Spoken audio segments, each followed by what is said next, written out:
Can we get copy striked by the chain?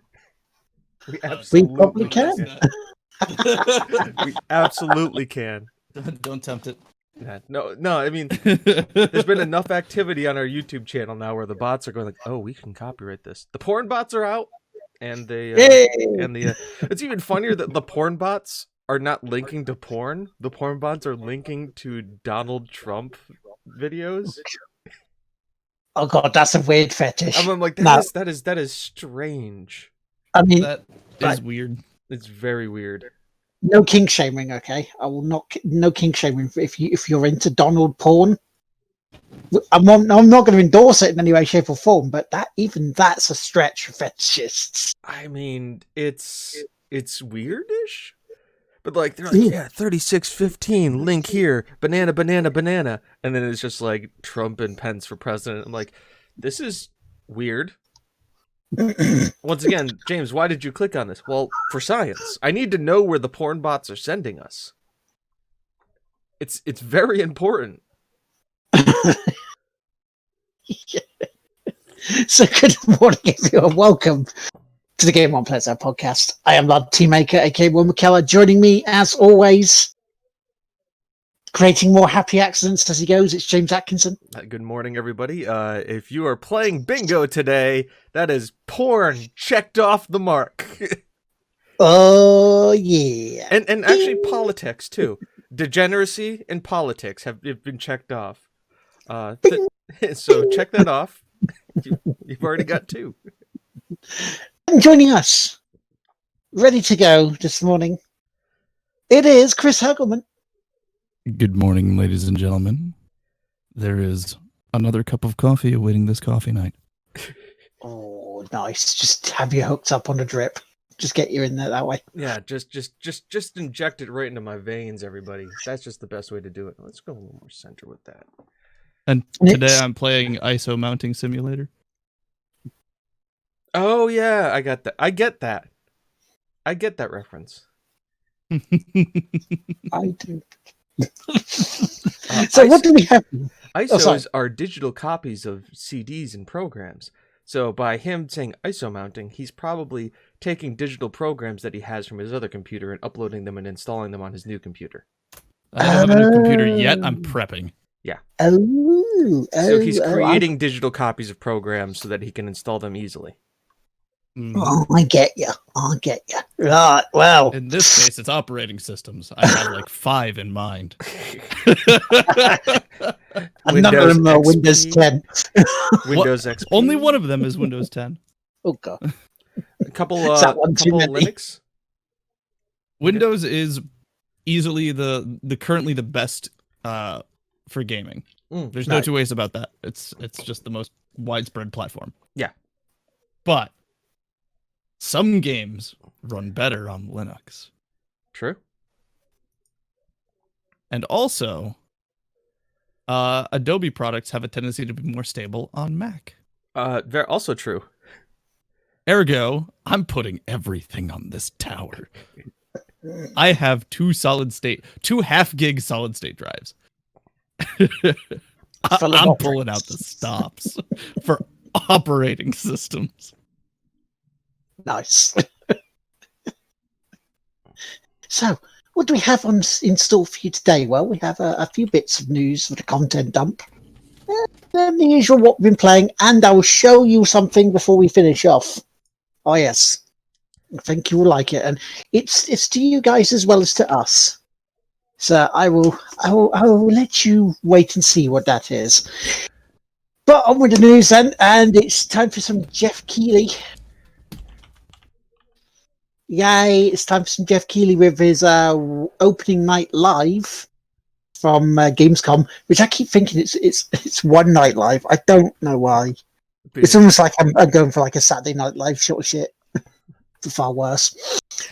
It wasn't a bad show. There were some weird bits in it, but like, there was like the random we need to get our IGN sponsorship part in, but like overall, it was all right. It was pretty okay.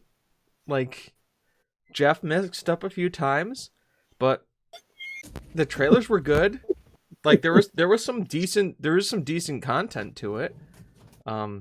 We got to see Dragon Age people doing this.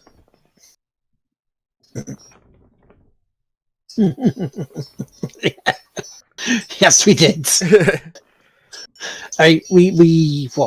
We also saw Ratchet and Clank, which is nice. It was the same thing that we saw last time, but uncut. Mm-hmm. Yeah, it was gameplay. They're like, we're gonna shoot you new gameplay, and it's just like it's the same. The same gameplay, just a bit more shootouts. Yeah, it's like, come on, guys, sort it out. Sony, come on. We got the WoW Shadowlands release date. Which I think is kind of the big that's a big push of legitimacy in my mind for this thing, because that's Blizzard, and Blizzard announcing it at this conference versus doing it on their own shows you that either Blizzard is really desperate or has enough of legitimacy. Desperate. I'm thinking it's 5 of one, half a dozen of the other. Or 6 of one, half a dozen of the other. No, 5 of one, because let's be honest, that's how Blizzard counts their numbers. It's 6. Yep. I mean, and also the fact with BlizzCon not being a thing this year with everything going on, if they've had a bit of news, they might as well actually, suck it up and actually show it somewhere else rather than actually have it for them. Yep. I watched pretty much all of it. Nothing really stuck out to me though. Like, there was nothing that like made me go, like, I'm glued to this. Yeah, well, there was one thing for me, and that's nostalgia, young me, coming out of this one. I mean, Little Nightmares 2 looks nice. I was looking forward to that anyway. Ratchet and Clank, for us seeing it again, it still looks like it'll be a fun game to play. It looks very good, but it also looks like a launch title game, doesn't it? Doesn't it look like a console launch game? It looks like they've pushed. They're showing off all the graphics, but it doesn't look like they've pushed really the console to its limits yet. Mm-hmm. Oh yeah, a knack. Almost. Yeah. It's a safe play. It's what. And it is. someone pointed out on Twitter, and I actually having to agree with them slightly. You know how we're just saying that loading screens will be gone? They'll be a thing of the past when we get these new consoles. Yeah. Right? Now... Nope. Now, did you notice, the one thing that was pointed out to me was when Ratchet and Clank were going between dimensions, between portals, that's your loading screen right there. Mm-hmm. It's like, oh yeah. Right. I had a guy. I was watching a streamer while this was going on. He was commenting on it. But then they said no loading screens during all of Ratchet and Clank, and he goes, "Don't test me. With the amount I will die in this game, I will test that theory."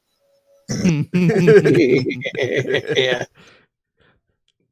So I mean, Ratchet and Clank looks good. I didn't think that Fall Guys Season 2 there would be like the big lead. Like Jeff Keighley was like, and Fall Guys Season 2, Sunday, Fall Guys Season 2.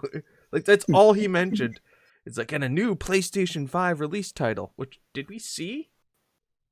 Like an exclusive. That Unknown 9, I think that was. Oh yeah, which was a teaser. It was even a tease of a teaser. Yeah. Once again, Star Wars looks quite fun, but it's Star Wars and Lego, and nothing really new from Lego. The one thing though that I did set me off and go ooh about, and I did hear rumblings of this earlier in the week, was Turrican, an absolute classic from my childhood, returns to a set of pricey, apparently, according to Eurogamer, 30th anniversary anthologies. So they're coming, it looks like, in 2 volumes. Volume 1 will include the Amiga versions of Turrican 1 and 2. Okay. The SNES Super Turrican and its director's cut, and the Mega Drive Turrican Score Attack. Whereas the number 2 will include Turrican 3, the Mega Drive's Mega Turrican, its director's cut, plus the SNES Super Turrican 2 and Super Turrican 1 Score Attack. Which is nice, but they're coming to Switch and PlayStation 4. Apparently, they're going to be around about €35 each, so probably around about £35 here, maybe about $40 there. And you can get like Ultra Collection editions and such and such with statues and all those gubbins. But Turrican! It's fucking Turrican! This game was awesome back in the day. Whether it still will be or not, it's a different story. But hey, no date when. But the pre-order stuff is there, blah blah blah. But yeah, no, I'm that was like ooh. Apart from that, the show C-. Yeah, I mean, what have been my two criterias for all of these shows? Dates and gameplay. It's all I've cared about. Dates and gameplay. We got dates and gameplay, but they just weren't for games that I was super into. My favorite moment of the entirety of the stream was game of the show being Cyberpunk 2077 and them not showing anything about Cyberpunk 2077.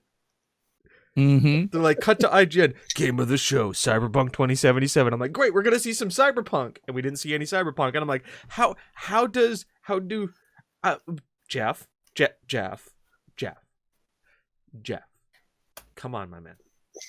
That's the weird thing about Gamescom, and with this opening night live, they've done this twice now, where you've got given awards for game of the show, this, that, and the other for categories at the start of it, rather than at the end when people have had a chance to fucking look at it.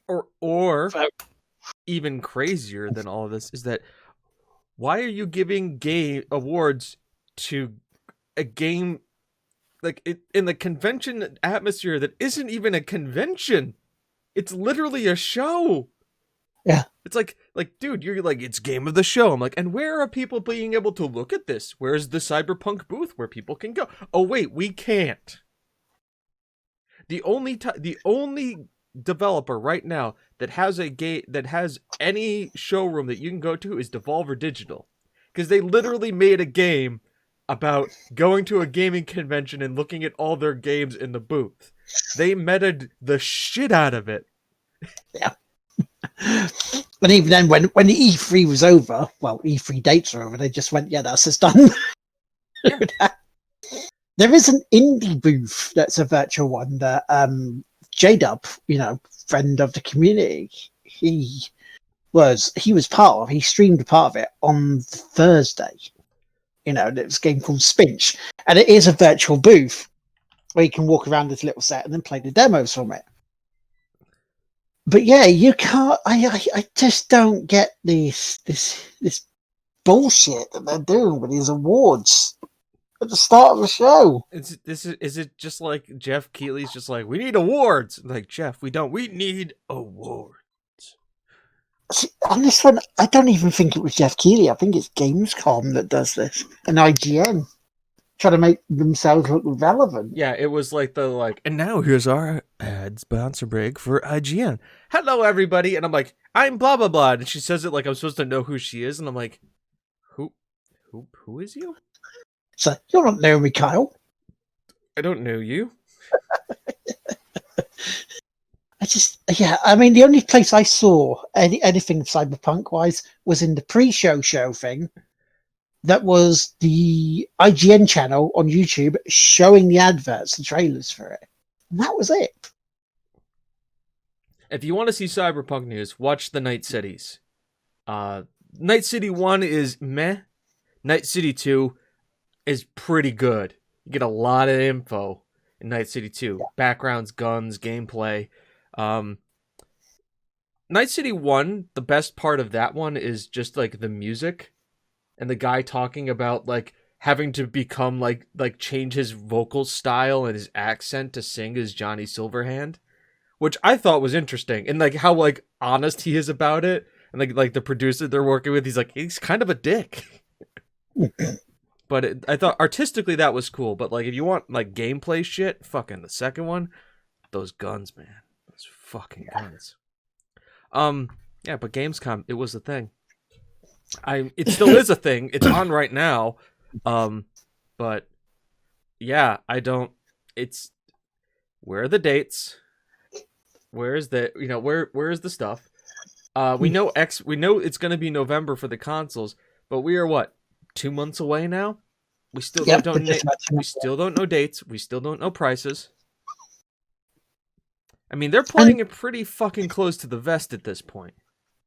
And I understand the whole argument of, oh well, but if you're wanting a console that bad, you'll save up for it early anyway. Yeah, but how much do you know? Do you know how much you need to save? We don't. I think the sooner you give the prices, the better, because in 2020, people are a little bit more cash limited than previous years. Yeah. This is an unprecedented time. The worst thing you can do is drag things along. I have to believe at this point, it's either two things. It's either there's a blinking match between Sony and Xbox, kind of chickening, saying who's going to go first. That's them now. Yeah, that's them now. That's Spencer calling me right now to yell at me. No, it's either that or there's problems in production and they don't know how many they're going to be able to get out. And they're like really being like, do we need to push these dates back because we haven't had factories running for like a couple of months and that's slowed the production down? Or, does everybody remember when Taiwan a few years ago, like 6 years ago, Taiwan got hit by a hurricane and like was devastated and like shut down for like a month? It was about like 6 years ago. Yeah. I remember this because we were working in Staples and hard drives that got affected, didn't they? Yeah, you couldn't get a hard drive because Taiwan is like 60% of the hard drives in the world come from Taiwan. And you're like, you can't find a fucking hard drive, just like you can't find a racing wheel right now. Because it was difficult. Like, a racing wheel, the racing wheel I wanted to get was the Logitech G29 was like before 2020 was like 200 quid. But $200. That wheel now is like $350 if you can find it. So that changed why I did to buy the wheel I did. By the way, I'm happy with it. It's a lot of fun. But it just gives you an idea. That may be a problem. We may be running into production issues. And these companies are probably saying, oh shit, we've got this huge thing. And I think if you just came out and said, listen, production issues, we have to push the launches back till January 2021. And I think everybody would be like, the gaming community will probably there'll be the toxic minority goes, you guys are assholes, blah, blah, blah, blah. But I think the majority of us are going to go, well, yeah, that makes sense. Like, we understand companies do this kind of stuff. It happens. Like, we should all be calm and be like, yay. And I think that's also why, and if you look at Xbox's strategy, they're talking backwards compatibility, because then they're just like, if the console ends up being late, well, we got you all these backwards compatible games you can play now. And then you can play them for free with your Game Pass when you upgrade. Yeah, it's something needs to actually happen. They need to shit or get off the pot with it. At the moment, I think is the best. My name is James Atkinson, and this has been my TED Talk. It's James's weekly conspiracy theories at this point. We can make a new segment. It's no longer James's soapbox. It's James's conspiracy theories. This leads into the next story we have. And that was something that Gio has actually said in the chat, which is kind of handy. Gio sent me a message on Facebook earlier in the week, and it was basically an email he got from Sony saying, would you like to pre-order a spot, an interesting intent of pre-ordering a PlayStation 5 from us? Mm-hmm. No prices, no dates. I went to look on there because I thought if it's a decent price, I'll pre-order one now myself. So then it's all done. So then I can have a time slot. I don't need to rush into a queue. I don't need to rush into a website going down. Perfect. Sorted. First thing I went to check was the FAQ. Now, I could get one. However, I would need a US address. So the actual bit was just for US only. Which is like, great. Address. Yeah. I'll ship it over to you. And I'm like looking at going, yeah, okay, yeah, that's typical. And then sitting back and realizing that, hang on, you want me to interest in pre-ordering a pre-order slot? Now, granted, that means it's coming soon. So hopefully in the next couple of weeks, if they're doing this, the pre-order bit's going to go. You know what they're doing? Showing interest and interest. How many people taking want a it? census. Mm-hmm. How many people want this? And they're going to match it up to how many units they can produce by that time and see if they actually have enough. Because we may see, and this may be unprecedented. Now, people, once again, James's conspiracy corner. We may see direct it only being able for at least the first couple months direct purchase only from Sony. If they don't have enough, they may just say buy it straight from us because that's the only way you can do it right now. I don't know what their orders look like. I don't know what their retail orders look like, but it may just say like, you know, we've said we'd fulfill this many to this many retailers. That's all the orders we're taking, and then the rest of it has to be fulfilled from us until we get up to production again. Yeah. And that's what they're doing. They're taking a census. They're basically saying, how many people want this? Can we fill that need? And I wouldn't be surprised if you get one as a British, UK, Europe. They may do it for all the regions. I'm pretty sure that may have already happened for Japan, too, to gauge interest so they can kind of say globally, where do we need to divert numbers? Yeah. Because why else would you do a pre-order for the pre-order? Yeah, it's like when NFL teams, some of them went to PLCs, mm-hmm. which was like you had to pay for the licensing to have a seat, a season ticket seat, and then you'd had to pay for the seat. So it's like you were basically saying, I have intent to have season tickets, but then they wouldn't guarantee you what season ticket seats you would get. But you were like saying, I want to have season tickets. Yeah, like when they send out for the international games. And they send out for theirs, like, here's a list of the games. Do you want to get season ticket for all of them? Or do you want a certain one? And then they start allocating that way. And even though they cannot guarantee the numbers. And it's like, oh, okay. So, yeah. Or cup matches for soccer clubs, you know. If you're a season ticket holder and you're going to go and, you know, they go and they play in, you know, the FA Cup, you know, you're raffled in to get those tickets because you're a season ticket holder. You may not be guaranteed it. But all I can say is it's going to be weird, but Cyberpunk comes out in November. And as long as they didn't do that, I'm glad that, like, at this point, Cyberpunk is just rickrolling us about Cyberpunk. Because bastards. Hey, it means, like, I saw a Cyberpunk announcement and I got worried, like, oh god, they're changing the date again. And when it's Rick Ashley's rickrolling, I'm like, okay. So, like, if we're at the point where they're rickrolling us, things must be going well enough in production. Yeah, it must be at the point where it really is ready to go. And I've heard people saying that CG Projekt Red has confirmed that Cyberpunk will be like The Witcher 3 in that there will be layers of free DLC that come out after release. Nice. Because fucking CG Projekt Red. Mm-hmm. Here's the question, though. Can you get a Geralt haircut? That'd be awesome. They need to have that. I want the Geralt voice pack. Mm-hmm. Oh, Doug Cockle is talking to Johnny Silverhand.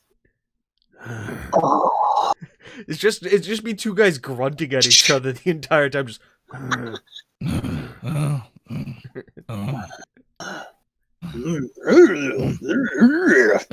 Minecraft. Well, you're about to say fuck a lot more because we were just talking about DLC, right? We're talking about free DLC. Do you know what isn't free DLC. What isn't free DLC? The extra characters for Marvel's Avengers game coming out.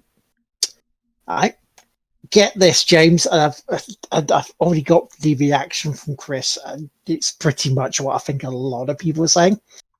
Each Marvel character will have its own battle pass, starting at $10 each. Okay. Are the characters paid for or free? Let's have a look. Right, okay. In a lengthy and complex post in which Square Enix details how the game manages gear and cosmetics, the $10 passes called Hero Challenge cards allow players to earn resources, units, credits, and cosmetics for completing in-game challenges. Okay. So the DLC characters, I imagine you will be buying them as part of it. So if you're telling me a character is coming for $10 and it's a battle pass and the character, okay. Then if it's not, yeah. If it's not, it sounds it's scummy, but still. If it's scummy, but like, okay, I can kind of let that fly, right? Because like you're getting a character and a battle pass for the character, for that. Yeah, that makes sense. If not, I'm going to quote a Rick and Morty meme here. Rick and Morty meme here. It just sounds like DLC with more steps. Character, it's like, the first hit's free, but all the cool stuff comes later. By the way, has anybody else played the Avengers demo? Did anybody else play it? No. I was having a hard time putting my finger on what it was, and I finally figured out what the Avengers demo reminds me of. Ready for this? It's Avengers Warframe. Warframe? Yeah. Because all your powers are based on the characters you play. You level them up and you unlock those powers. The gear and stuff you get doesn't show on the character, but just enhances certain abilities. So, like, you go into an area and it's like, oh, this is cryo, so I'll equip my cryo set. There's just tons of, like, pickups for, like, enhancing the gear for power-ups, but there's 80,000 different, like, types of unit pickup stuff. There's, like, nanomachines, like, some whatever power units and that kind of stuff, like Warframe. And you just kind of like go into an open map and you have repeat missions in the same maps doing different things and different stuff pops up. It's like fucking Warframe, but with Avengers characters. And Gio's saying he has to double check, believe those are cards that are for fast unlocks instead of earning it. So the lazy person's way of doing it. All right. Time shot. Okay, so if it means that if you're spending $10 to buy the unlocked battle pass, then I don't give a shit. Because if it means I get the character and I get the battle pass and I have to earn my way through this stuff to get it, because by the way, like I when I played it, I played the Avengers things, every character had a battle pass. But the thing is, there was no like 2 tiers. There was 1 tier, and it was just like the more you played that character, the more experience, the more like that battle pass unlocked by doing mission specific stuff. So they gave you like daily missions where like the Hulk, you had to like get 100 kills by hulking out, and then like get 30 kills by like grabbing an enemy and hitting other enemies with it, because the Hulk can do that. And it was like that unlocked experience on the battle pass, and it got you like some units, and it got you a cosmetic. And I was like, okay, that makes sense. There's no 2 levels. It didn't pay for this. It's just like, then obviously there was like spend in-game currency to unlock X level, because that happens now. And I was like, okay, so spend money to unlock levels or do the daily missions and slowly unlock it. Fine. Not paying for the battle pass. That's how they're doing it. I'm okay with this. And it's just cosmetic and like cosmetics, icon cards, and that's about it. Nothing game breaking. If it's paying to do that, then I don't give a shit. People want to pay $10, they can pay fucking $10 for that stuff. If I get Spider-Man and Spider-Man's Battle Pass and I just have to play it to unlock it, then I don't care. Because once again, when it comes to these Battle Pass situations, and I think we've been very clear, at least I've been very clear over the years, my thoughts on it, which is, if it doesn't ruin my enjoyment of the game, if somebody wants to go and spend $2,000 on it, that's their problem, not my problem. But like because I don't have to do that. I don't have to participate in that if I don't want to. Granted, it's also, we have the whole thing about people with gambling addiction and blah blah blah, wanting to advance quicker, and that it's a drain on that. Yes, that is a problem. But I think at this point, the majority, the battle passes and this stuff is so out there, it's been so in there that most gamers are savvy enough to recognize it, or most veteran gamers are savvy enough to recognize it and understand what it is, and don't get caught into it. Hi, my name is James. Welcome to my second TED Talk.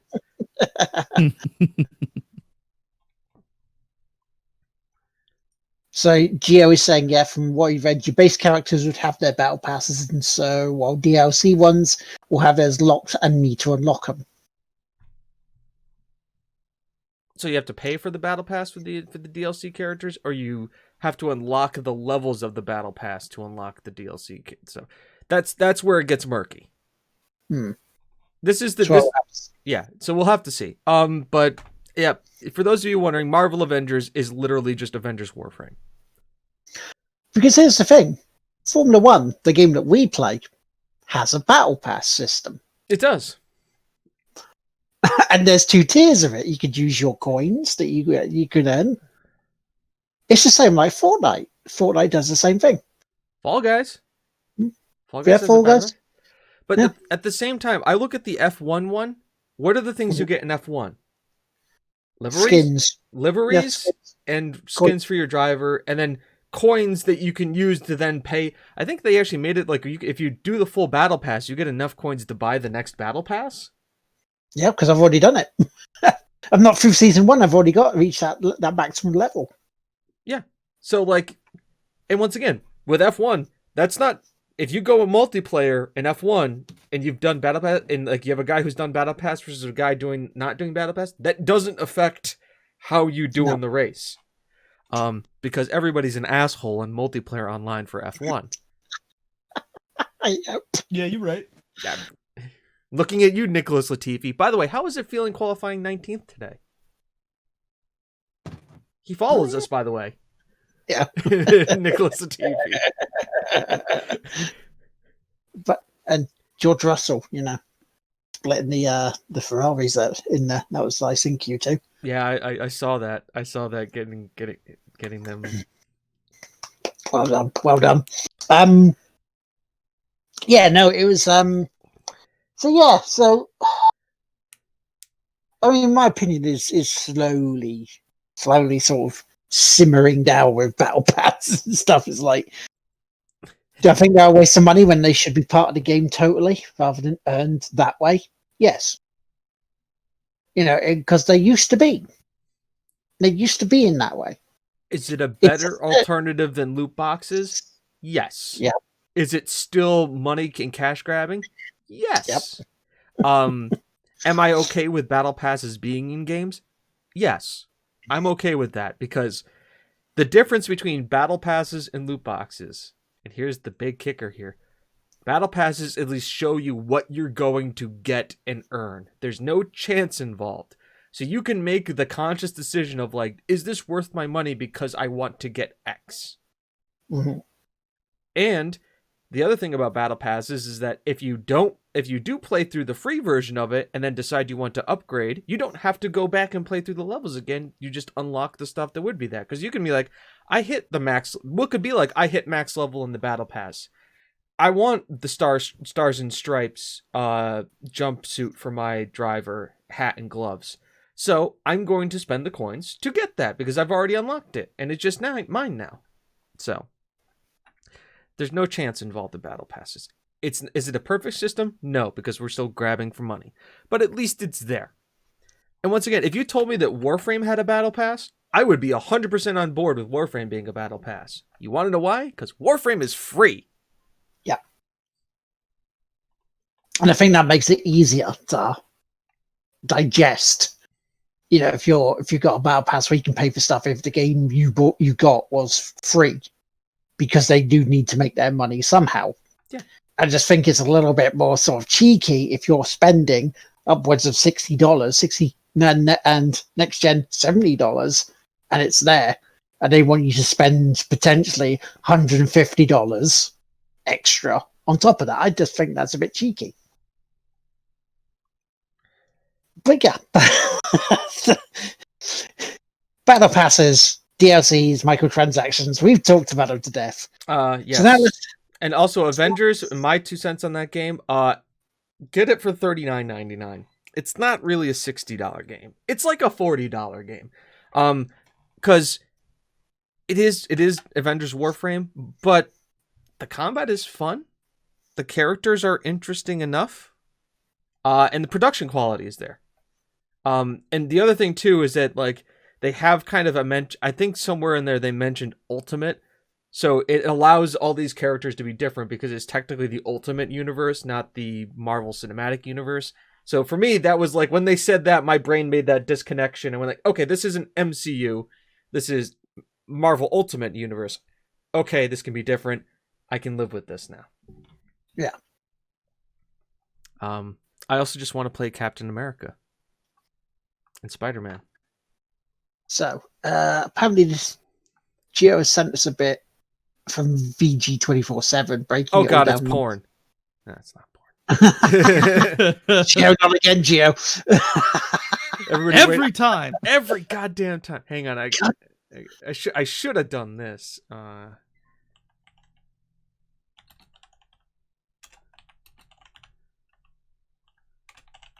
So any content purchasable with real money in the game will be aesthetic only editions. So I should have done this. Let me open it. God damn it. Now, my co-hosts couldn't hear that.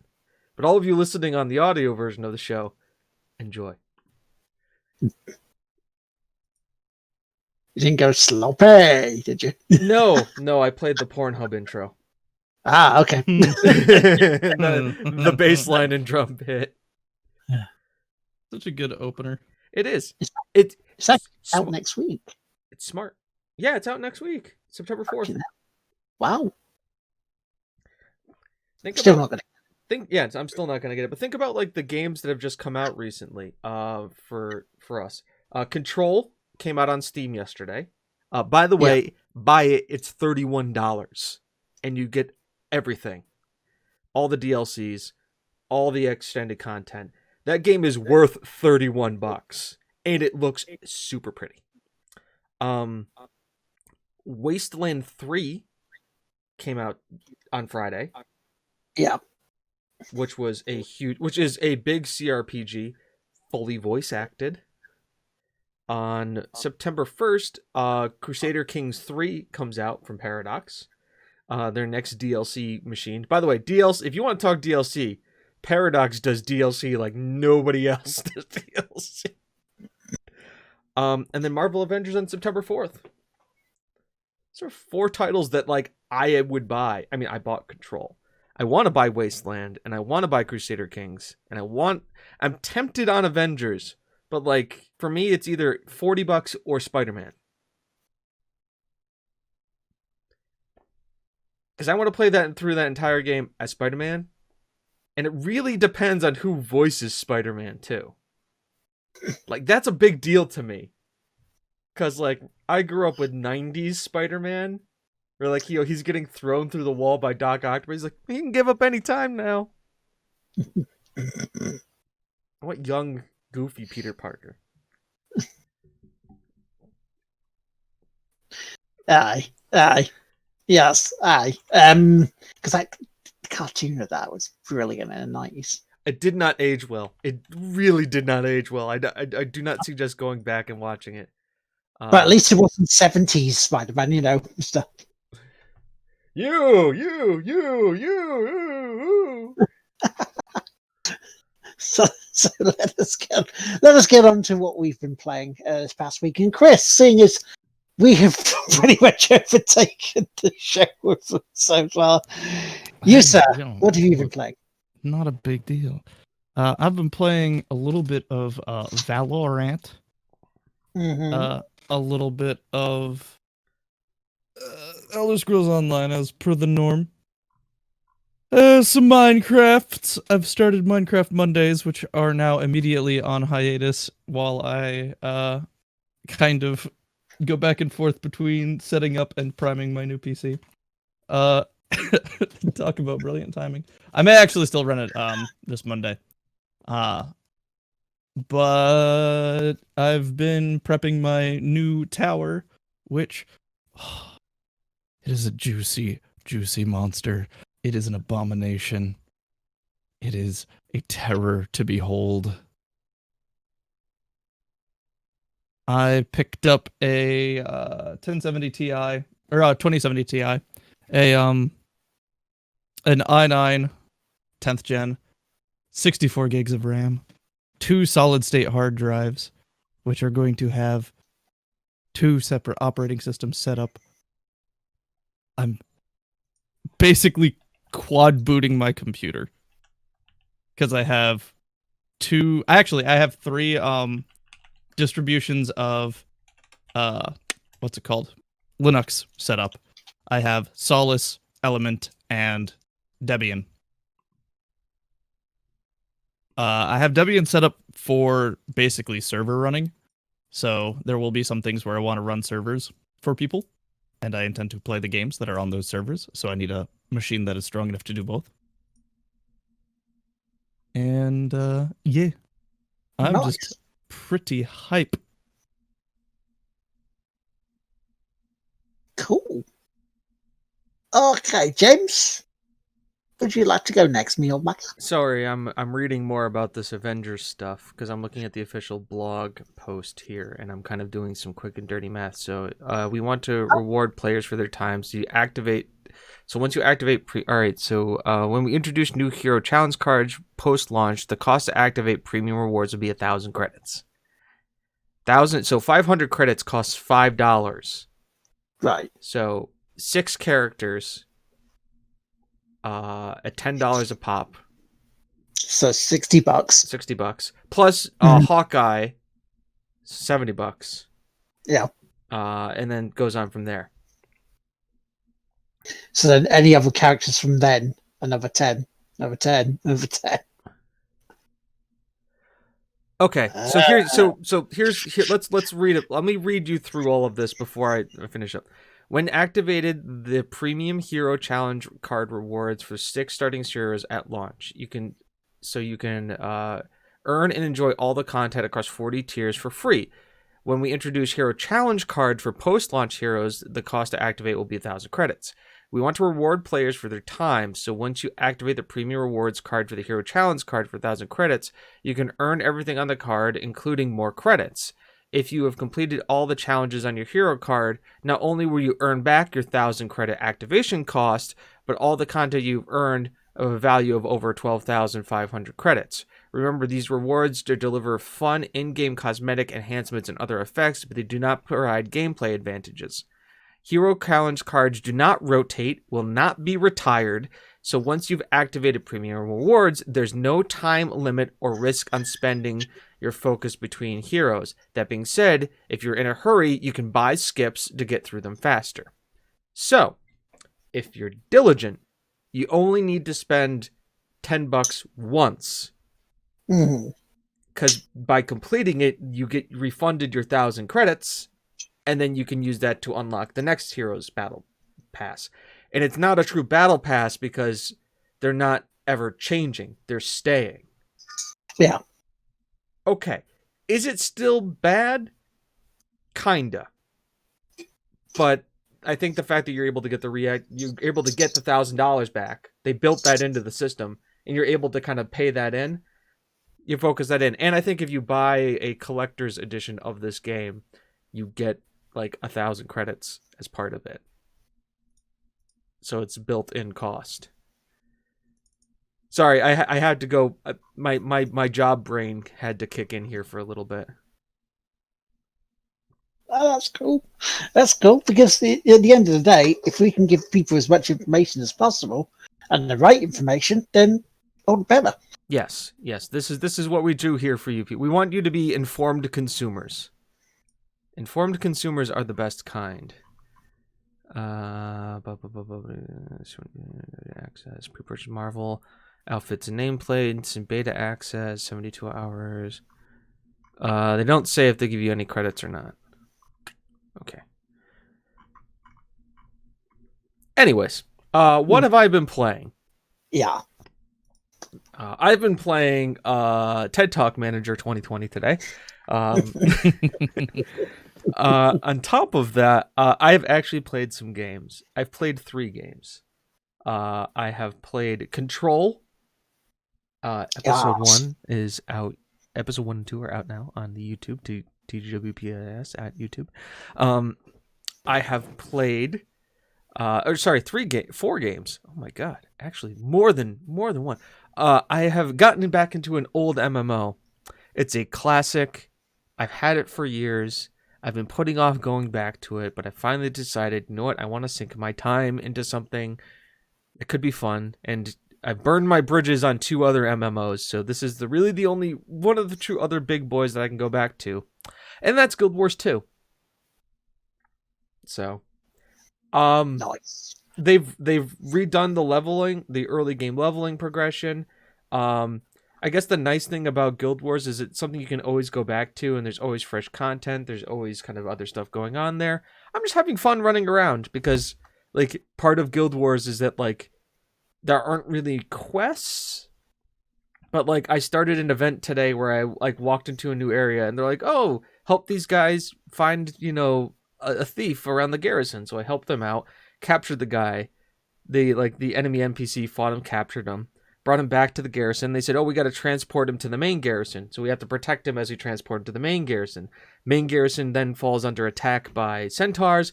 Fight off the centaurs. We launch a counter attack. These are all public events, by the way. We launch a counterattack against the centaurs, take over their settlement. Then we have to defend the settlement. And so we defend the settlement. And after that, we gather enough supplies to take them to this quarry so they can get a catapult set up to defend themselves. Then the quarry falls under attack by the centaurs. So we have to protect that. And meanwhile, like, this is a quest chain that is just public events that I've just followed around. And meanwhile, I'm completing area experience that's letting me unlock vendors to buy better gear from. Huh. I haven't played Guild Wars in years. Surprisingly, too, like, very populated. Like, I was running around with, like, 4 or 5 or 6 people with me. Like, I was really surprised with, like, the fact. And they have a great system that says, like, because there's no server, you don't choose, like, your server when you're there. They obviously have multiple servers and instances where you can switch around to. But there's plenty of times where they'll be like, hey, there's not a lot of population on this server. We'd like to move you to a more populated server. If you do that, we will give you a 15-minute buff that gives you 15% more experience overall, plus 5% experience in PvP, and plus 5% experience versus PvE. And I was like, yeah, okay, that's great. So yeah, Guild Wars 2, if you got it, I mean, it's good MMO to go back to. It's pretty good. It's been around for a while. And the fact that it's still, like, around is good. And they got a lot of different stuff for a lot of different people. But I digress there. And the other game that I played a little bit of and I got through because it's early access, beta, still in process, is Rogue Legacy 2. Ooh. Rogue Legacy 1 was one of the few kind of roguelites that I actually liked and progressed in. And so they came out with Rogue Legacy 2, and I was like, yeah, $15. Why not? And it's fun. I've played through it. I've played through, like, and I've upgraded to the point where, like, the demos is like, okay, these perks will release in like, the next couple content patches. And I was like, okay, cool. Like, I've played through it. I like the way the combat is. The characters feel much different than the original Rogue Legacy. Like, an archmage has a staff and shoots fireballs and shit.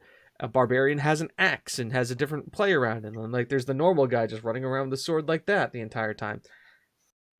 So, it's different, but it's more the same, and I'm really happy for it. And, yeah, that's pretty much it. That's all I've played. I don't know. You've forgotten one thing. Oh, yeah. Monaco! Yes! I gotta get a button that says Daytona from, like, Daytona, USA. Sloppy. But, so a very contentious Monaco. Not for my racing. but more the community afterwards and the great debate on points. Obviously, because there's a point structure. Now, if for those of you who aren't in the know, and this will actually lovingly lead into Will's what he's been playing. F1, me and Will are good. What are we now? I'm 1 point behind you. In the season standings, and though this came down into question because I finished last place in Monaco. Now I pretty much threw the race because if you watch the practice, you see why I threw the race. I spent more times in the pits getting my wing repaired than I did actually out on track. Hit a lot of walls. So it was like, let's get some power units. Let's get some upgraded equipment so that we know we can finish the season and not take any penalties here. And then I took a really conservative strategy and just had a nice drive around Monaco. And that was about it. That was it. Just had a nice cruise around Monaco. Didn't beat the car up too bad. And that was it. Came in 22nd. Now, Will's race, he also came in 22nd. But he DNF'd, which you didn't finish the race because you crashed. Yep, I crashed out near the swimming pool section. Yeah. 8 laps from the finish. Which I think under F1 rules, like, considers you, like, you would be eligible for points or whatever. Yeah, there is still sort of like a classification after a certain point if you DNF. Now, Michael believes it's 75%. Which, if that's the case, 75% would be lap 59. Right. Out of 78. Which means I would still have been classified as finishing. Now, because we were both showing as 22nd, to me, that was the draw. Because that's originally what we were looking at, weren't we? It's where would we finish in the race? What placings would we finish? Would be who determines the points. Now, Michael comes up and goes, but no, you didn't finish. So I don't agree. My adjudication bit would say no. Until we thought about the 75% part of it, which my race at Monaco would fall under. So Monaco is pending review right now, essentially. We're pending peer review on Monaco. We have to find out that rule. We actually have to read the F1 rules to figure out who gets the point. This is my thinking going forward. Number one, I don't give a crap. Like, point or not, like, we both finished 22nd. There's a couple different ways we can also look at this. Is that when Will crashed versus when I finished, I was closer to my person than he was. So I was technically a faster car. So I was closer to 21st place than Will was to 21st. So if we need to go down, if this is like to two teams are tied on points, so we have to go to goal difference to figure out who is quicker. There's that. The other thing is, and this may be a rule change we have to do either at midpoint or going forward, is that, and this will leave this up to the community to decide, is that placing takes, where you place is you get the point, unless you crash out, in which point, because you crashed, then if the person then finishes the race, they get the point because they finished the race versus the person who didn't, regardless of the 75% rule or not. Now, was I racing slightly under the assumption that may have been the case? Possibly. Doesn't matter. This is for fun. I'm not going to argue semantics with Will over for this. Like, this is fun. I don't mind taking the point away for the draw for me if we want to go that way. I don't mind doing it where if you DNF and you finish your finishing place was ahead of you, for example, then I don't mind it counteracting that and voiding it because I didn't finish. I crashed out. Right, because in some cases, like you'd say, like if you DNF'd in 19th and I placed 22nd, but once again, nobody in my Monaco crashed. Yeah. So it was like, I was kind of thinking maybe somebody crashes and I finish in 21 because there was a lot of contact in my Monaco. Holy shit, there was a lot going on, but it didn't. So it's an interesting predicament. We're basically, what I think we should do is just let the community decide, because me and Will are both too nice to each other to say like, well, I'll just give you the point because this. No, you can keep the point. We're just too nice with each other, and also this is fun. Like, ultimately, this is whose line is it anyway, where the game's made up and the points don't matter. It's a very, very friendly rivalry. However, coming up in Japan, there was an incident that I've already discussed with James, and we have settled it on what's going to happen with this. You're gonna have to remind me, but I am pretty sure I agreed to it, not under duress, but just remind me, because Japan is how many races away from me? I'm in Baku this week. Yeah, you're in Baku tomorrow, so it goes Baku, Canada, France, Austria, Britain, Hungary, Belgium, Monza, so Italy, Singapore, Sochi, then Japan. So you're 11 races behind. Yeah, so this is a little while from now. But needless to say, everybody, Baku is kind of one of the last races that it's very tight on the track, and it starts opening up a lot. Yeah. So if you want to see James possibly punting a car, come tomorrow, because there's a good chance, because I was light on Monaco. I obviously took it back because I was like, oh crap, this is Monaco. Now I've watched Baku. There's actually some wide open track bits in Baku, so the straights get pretty wide. The turning bits get really short in, but there's some nice wide straights, which means I'm gonna fucking send it. We've got some upgrades, and I gave everybody a boring race last week. We're gonna give them a race this week. We're gonna fucking go for it, and go for it hard. Yes. So expect punting, because I am not nothing but entertaining when we race. Yes, that's what we like to see, and that's the one thing that's coming up with my season. And I can say there is some exciting races there. I'm not going to say where we're finished. I'm not going to say how they're exciting, whatever that is. But you're going to have to watch them when they go live. But yeah, I'm currently up to Mexico. I need to record Mexico and do Mexico because big things are happening in my season too. So you have to wait and see. But it's a teaser that we release alongside James's races as we do that weekend. So currently points pending, unless you guys say otherwise, and that I'm fine with that. I'm perfectly ready to bring it back down. I'm currently leading after the draw in Monaco, 5 points to 4 as we head to Baku. So it's close. It's close. And I like that. I like the fact that it's close. I like the fact that I'm not running away with it. I like the fact that you're not running away with it. Yeah, it's a lot closer than I thought it was going to be. So there's that. And also, and I'll interject this here, Extra Life, if we hit $5,000 for our target, James, Chris, and myself will be playing a multiplayer race on F1 2018. Now, obviously, I'll be starting at the back. I will have a 30-second deficit, and I will be in the Williams.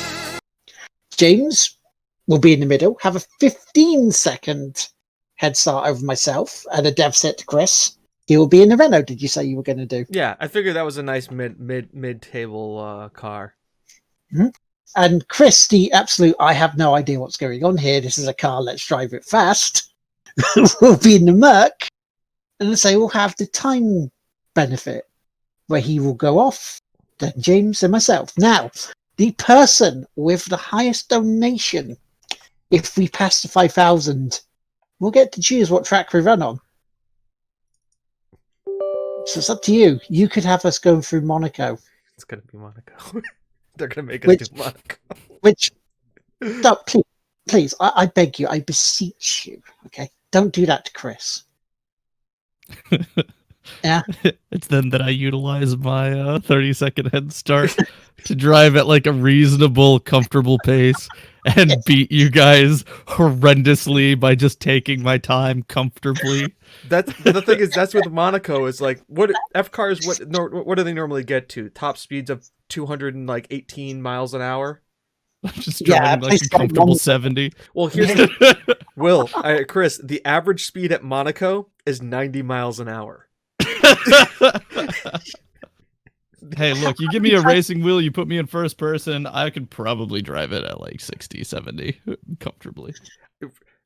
Well, I'll have to next time you come over. You'll have to try my racing wheel. Yeah.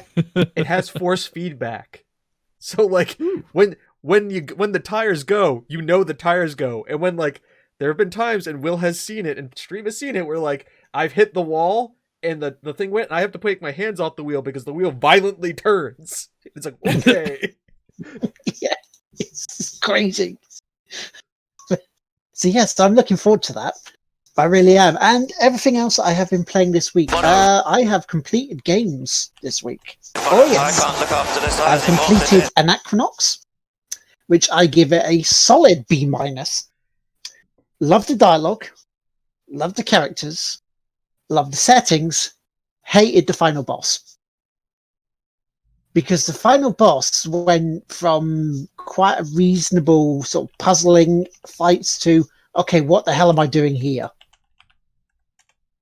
And pretty much it's a case of he surrounds himself by 6 different types of what they call mystic, 6 types of magic, that he starts firing at you and firing at you and firing at you, and then maybe you get shot. Which is okay, you know, odds against you, it's 6 against 3.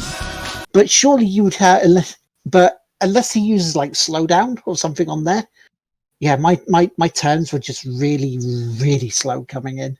And then what you have to do is you have to take care of and get rid of each of the mystic that's firing at you, and then take their spot in the line, in the sort of hexagon. Doesn't tell you this. Doesn't tell you this at all. So you'll stand there, for like, you know, like I was, like other people have, just constantly firing your area effect weapons, trying to get rid of it. And then it comes back, and you're like, okay, what the hell am I doing here? What the hell am I supposed to do here? Until, you know, till somebody comes and tells you, or you go, how about if I try moving? You take that away. The game is fantastic. And I would tell everyone to buy it and play it, because it really is that fun. Just that took the shine off it. It really did. Also completed Assault Android Cactus, which again another tough boss fight. Which I died at the last section, but I didn't just destroy one thing. Just one thing. You do not know how much I raged that one easily. And I eventually got it though, which is good. Also completed Earhart. Again, like the boss. The boss was actually pretty easy on this one. It's like a floating satellite thing that's slowly spinning around in an orbit. You don't have to go in depth to where the actual field is of where the boss is, so it's not firing its lasers at you. You can stay just out of reach and just pepper it. Follow it along, pepper it, which is a nice little way of ending. And I also completed the absolute clusterfuck that is Alienation, where, you know, you're facing aliens. Again, another twin stick shooter. You have to go into a mothership, and the way I completed it was jumping into a random person's game and helping them out, because otherwise I would have struggled completely. Played a little bit of Super Mario Brothers. Completed another match of snooker, which was very fun. Which very close game. Very close game. It was very, very nip and tuck for most of it until I pulled a 2-frame gap and won. And also played a bit of Air Mech Arena, which was like a real-time strategy game, like almost like a base defense one where you have to capture the enemy's base. A little bit Dawn of War 3, but I think it was just boring and dull. And then finally, what we played last night for Free Play Friday was Fall Guys, where Chris got a win. Oh yeah, I did.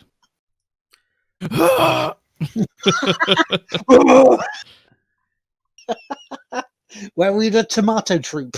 Yes. Yes. Yes. And it's fun. So I'm taking that as a group win. Thank you very much. Team TGWPIS for life. Hell And yeah. thank you very much, Robin, again, for joining us. And I think that's what we're playing for this Friday again, aren't we? probably. But But before we go, as a pimp out and shout out, I want to show you guys something that I received in the post today that I've forgotten about, and it's a thank you to you guys, and also a help for again this year for Extra Life with the charity bit, which you can donate to now. So, one of our team members from last year, J-Dub, he got one of these in the post. We didn't, because I didn't choose to get one. But he sent it to me because he thought we'd have a better time with it. So, thank you very much, everybody who sees this. But we received an Extra Life medal through the post from J-Dub being a part of our team. And this goes to each and every single one of you. So thank you. You are awesome. So that's my shout outs. You guys got any?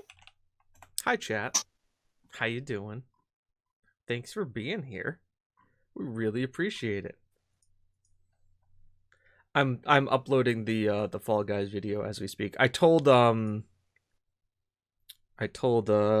Brooke, well, Moon Queen, that we would have this up. Yeah. It can't be it's got to be public as 7 p.m. tonight. Okay. Watch me rage. Despite all my rage, I'm still just a bean guy in this fucking game.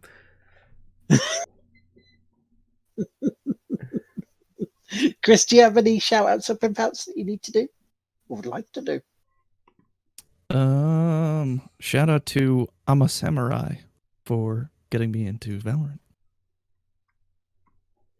It's pretty fun. So, I think that's it. Are we done? Are we all? Easy stream. So yeah, we'll see you tomorrow. Yes. For racing. We gonna race. Go race! Gonna race! Oh god. Oh my. Alright. I think we're reading J-Dub, right? Because he's doing the thing. Yep, he's doing the racing endurance races from Forza Motorsport 6 for Alzheimer's. Well, luckily I got this ready for us just in case this.